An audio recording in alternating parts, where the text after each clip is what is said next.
Once upon a time there was a crow who, when sitting in a tree, saw down below a delicious piece of gorgonzola cheese. "That would be nice for tea," she said. "Yes, please." A hungry fox was roaming on the prowl.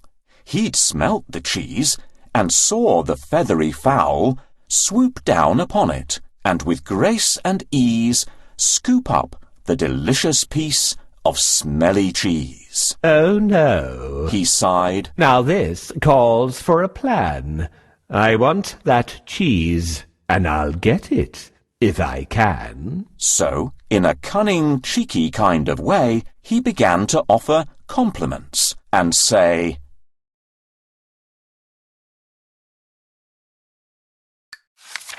"You beautiful, elegant, graceful, charming bird, with the sweetest song the world has ever heard. Please sing for me, and do so at your leisure, for your singing would give me the greatest pleasure." Now her feathers quivered, and the crow was flattered. To be beautiful was all that ever mattered. With her chest puffed out to show that she was proud, she opened up her beak and cawed quite loud. "Oh dear, you've dropped your cheese," the fox responded, and with it in his mouth he then absconded. The crow was shocked to find she'd now no tea. The cause, she knew, was foolish vanity. The moral of this tale is plain to see. Don't fall foul to cunning flattery. Wow! Someone is very lucky to have such a delicious breakfast. Who is going to get it? Hedgehog, crow, or owl? Try to guess. No, an owl eats rodents, not cheese. No, a hedgehog doesn't eat this. They prefer insects. The crow is lucky. She gets the cheese for breakfast. "What a wonderful day! It's not often that I get delicious cheese as a gift." Who is this? A sly fox who wants the cheese for his breakfast. "My dear crow, you look pretty today. What's the secret?" "I've never seen such lovely eyes like yours." "Only noble birds like you have a tail-feathered crest." "Your whiskers are so long and pretty." "What beautiful soft feathers you have." "Please sing to me in your sweet and gentle voice."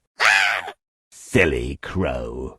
Did you think you have a wonderful voice? Don't trust anyone who flatters you. I'm off to eat now. A lie begins where a truth ends. "I was foolish to trust the fox. Now I have nothing to eat. I'll look for something else to eat in the forest."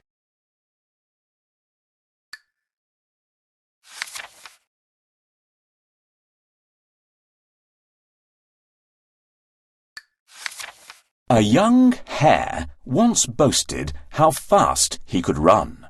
He was agile, long-legged, and out for some fun. So he teased an old tortoise about his slow pace. But the tortoise surprised him and asked for a race. "If you think you can beat me, you're out of your mind," jeered the hare, who was really very unkind. "Yes, I could win," said the tortoise. "Name the time and the place." The hare thought this amusing and laughed in his face. But he agreed to the race and the place it was set. An announcement was made in the Country Gazette. The animals gathered, all out for the day. Excitement arose when the race got underway. The hare and the tortoise were set on their marks. The pistol was fired, and it shot out some sparks. In a great cloud of dust, the hare ran off at some speed. It was obvious to all he was well in the lead. The tortoise then coughed, wiped the dust from his face, then set off quite steadily at a moderate pace. He didn't worry that Hare could run very fast. The test would be whether or not he could last. The hare, with his racing, had made himself hot, so he stopped under a tree in a cool, shady spot. He thought, Why should I rush? I'm certain to win. so he laid down for a rest, fell asleep with a grin. Meanwhile, the old tortoise plodded steadily on, neither stopping nor resting as he went along. He passed by the hare, and then, oh yes indeed, it wasn't Hare, but old Tortoise who was now in the lead. The crowd saw him and cheered. The noise woke up the hare. To see the race won by Tortoise was more than he could bear. He took off in a fury when he realized his fate. But the tortoise was first. He was simply too late. Slow but sure wins the race is the moral of this tale. Take things steadily and moderately, and you'll never fail. I'm proud to be fast and light-footed. Those who can't run fast are really unlucky. How do you manage, Tortoise? I might be slow, but I'm always on time. You can't be on time if you're slow. Let's have a contest to see who reaches the mountain first. I accept, Hare. Nightingale, can you be the judge? Sure. Please take your places. On your marks, get set, go! Good luck, Tortoise! Ha ha ha!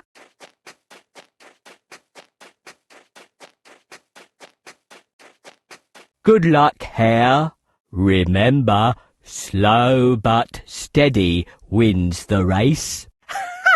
I'm already halfway, but Tortoise is so far behind, I'll take a nap. There are many stones on the road. Shall we remove them so I can walk faster? Let's help Tortoise remove all the stones from the track.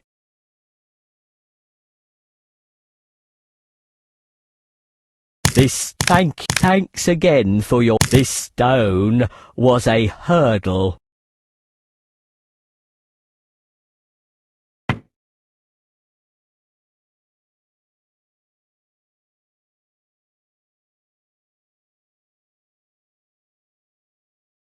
The bridge is broken.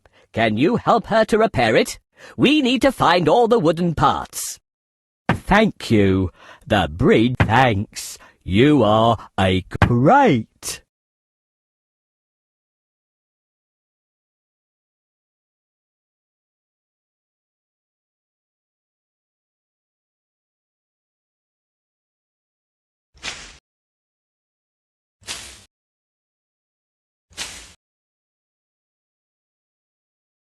Tortoise is approaching the finish line, but where is Hare? Ah, he is sleeping under the tree. Let's wake him up.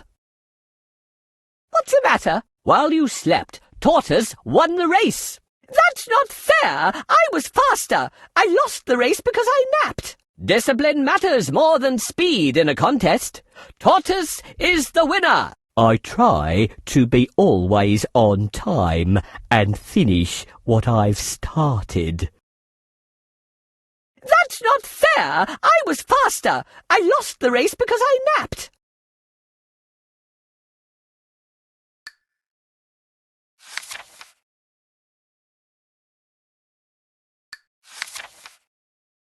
A lion was dreaming, asleep in his bed, when something suddenly awoke him as it ran over his head. Whatever's that? He exclaimed, and he shot out a paw and grabbed a small mouse that he'd not seen before.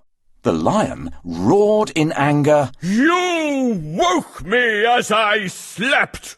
I shall eat you for supper. Please don't! The mouse wept. King Lion, you are powerful, mighty, and strong. Please don't eat a poor mouse who meant you no wrong. Ha ha ha! Laughed the lion. It's true. You are weak. I am strong, as you say. So I'll let you speak. I am sorry I woke you. Please be kind. Let me go. I may one day repay you. You really don't know. You repay me? The lion laughed, That's a joke. but he let the mouse go, and he gave him a poke, saying, Off you go, little mouse. I don't expect you'll be back. At the most, you'd have made me a very small snack. So the mouse bowed in thanks, and then went on her way, and the lion never saw her, until it happened one day he was taking his usual stroll in the jungle when a rope trap ensnared him, and he got in a tangle. He struggled and struggled, but the ropes only got tighter. It didn't help, in this case, to be a great fighter. Help! Let me out! Let me free! I'm in pain! But his roaring and crying were to be all in vain, until a small mouse in the bushes pricked up her ears, and ran to his aid, and swallowed her fears.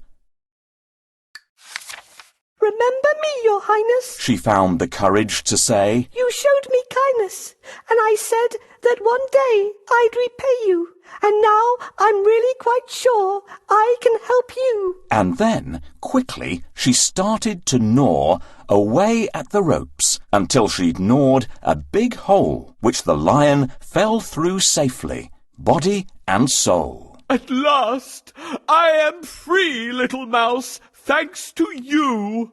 You may be small, but you are honest and true. Your honesty and kindness is where your strength lies. You came to my aid when you heard my cries. The moral is surely, no matter how small, honesty and kindness makes the greatest of all.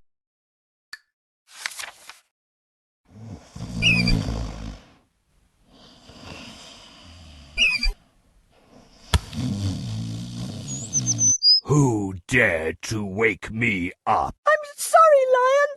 I didn't mean to disturb you. You're brave to disturb the king of beasts, but I'll gobble you up now. I'm hungry. I'm sorry I disturbed you. Forgive me today, and I'll help you someday.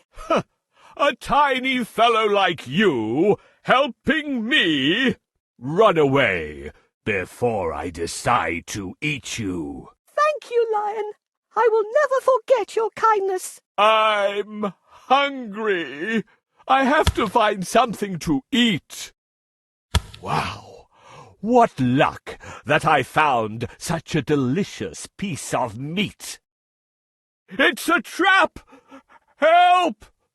Help! Let me out! I think the mouse might help me.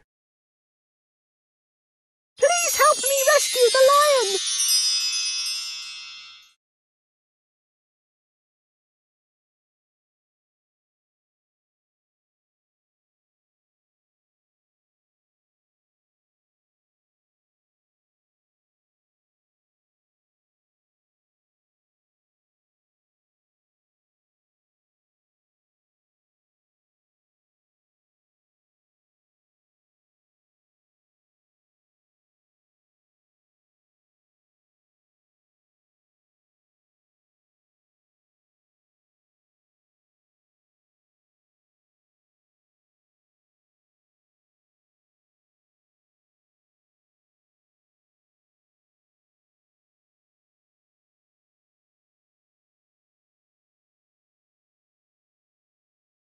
Thank you for helping me, Mouse. Be good, expect good.